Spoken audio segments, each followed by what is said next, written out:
اور ان دیہاتوں میں جاتے تھے جہاں لوگ ننگے رہتے تھے، جہاں زبان نہیں سمجھتے، انہیں تقسیم کرتے تھے، پیار سے گلے لگاتے تھے، اور پھر ان کی زبان میں، ساحلی زبان میں، قبائلی زبان میں تبلیغ کرتے تھے، اور ہر روز سینکڑوں افراد مسلمان ہو جائے کرتے تھے۔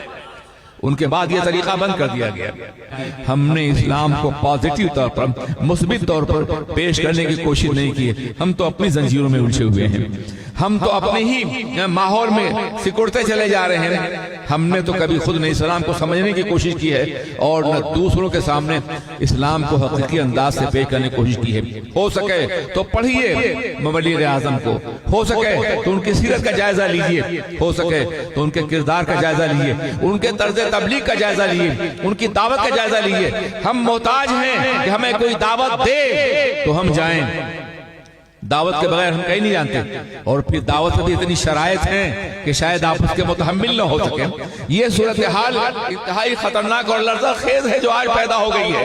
ہم دعوت دینے پہ بھی نہیں جاتے ہیں، اور وہ بغیر دعوت کے دنیا کے بر اعظموں گھومتے پھرتے تھے۔ کہاں ہیں جہاں ان کے نقشے کا بھی پا نہیں ہے؟ یہ ممباسا کا ساحل ہو، یہ کینیڈا کی 30 میں کینیڈا کی سرزمین ہو، یہ یورپ کی سرزمین ہو، یہ امریکہ کی سرزمین ہو، یہ افریقہ کی سرزمین ہو، یہ ساحلی علاقے ہوں، وہ کون سی زمین ہے جہاں وہ نہیں گئے ہیں اور تبلیغ دین نہیں کی ہے؟ میں جانتا ہوں کہ جب میں نے افریقہ کا دورہ کیا تو مجھے لوگوں نے بتایا کہ جب وہ یہاں آتے تھے، اور تو عالم یہ تھا کہ پورا ٹرک غلے سے کپڑوں سے بھرواتے تھے، اور ان دیہاتوں میں جاتے تھے جہاں لوگ ننگے رہتے تھے، جہاں زبان نہیں سمجھتے، انہیں تقسیم کرتے تھے، پیار سے گلے لگاتے تھے، اور پھر ان کی زبان میں، ساحلی زبان میں، قبائلی زبان میں تبلیغ کرتے تھے، اور ہر روز سینکڑوں افراد مسلمان ہو جائے کرتے تھے۔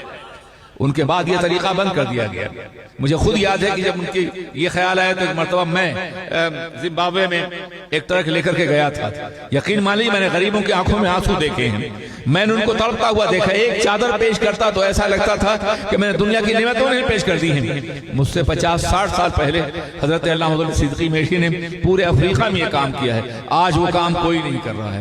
آج عالم یہ ہے کہ افریقہ کے وحشی علاقے میں 500 میل جنگل کے اندر امریکن عورتیں بچوں کو پڑھانے کے لیے جاتی ہیں، لے آتی ہیں، لباس دیتی ہیں، اور پھر عیسائی انہیں بناتی ہیں۔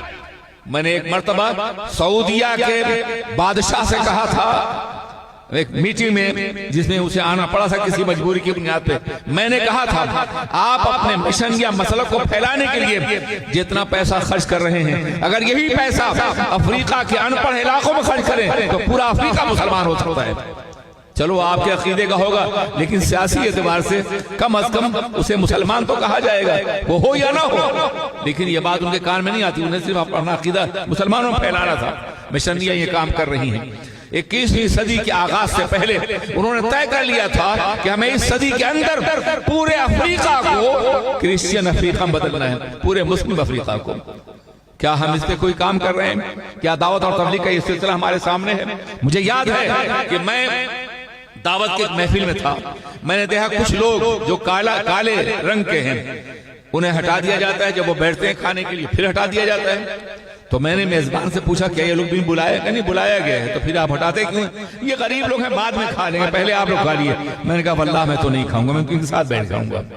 زمبابوے کی اس محفل میں نے دیکھا ایک بزرگ عالم اچھے لباس میں دور بیٹھے ہیں۔ میں نے اس سے پوچھا یہ کون سے؟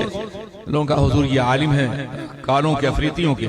میں گیا، میں نے انہیں سینے سے لگایا، لا کے اپنے باپ برابر بٹھالا، اور پھر ان کی آنکھوں میں آنسو تھے۔ انہوں نے پیالہ دیا، کہا اس میں پانی پی لیے، میں زندگی بھر اسی پیالے میں پانی پی۔